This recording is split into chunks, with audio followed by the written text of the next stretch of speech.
Now we're going to look at how we can extend the drop 2 voicings that we were introduced to and put them into a harmonic context similar to what we did before.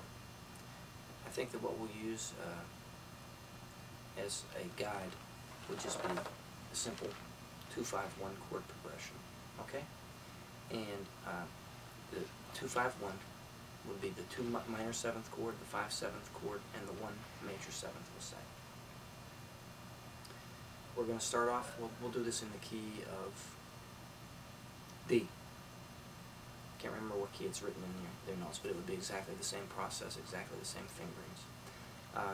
In the key of D, the 2 chord is E minor 7th, 5 chord is A 7th, the 1 chord is going to be D major 7th. Okay? And we'll start off with parallel voicings.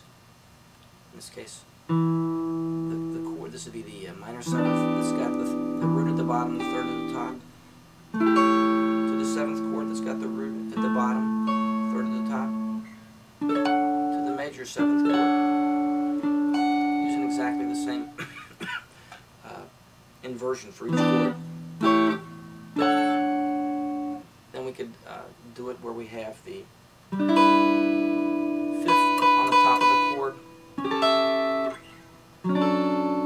or we can do it where we have the 7th on top of the chord, and then last but not least would be where the root's on the highest note. So these are our parallel voicings.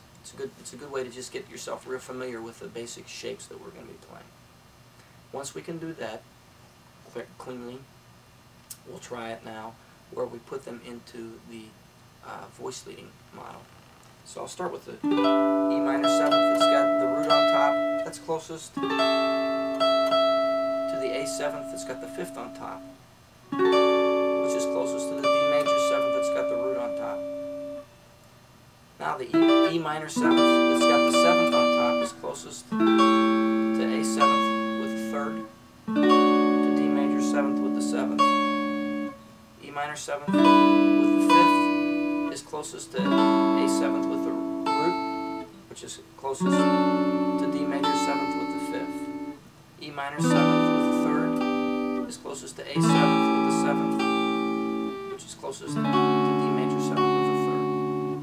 You might want to just kind of work on that and be able to play all of those in a slow, steady tempo, like this. 1,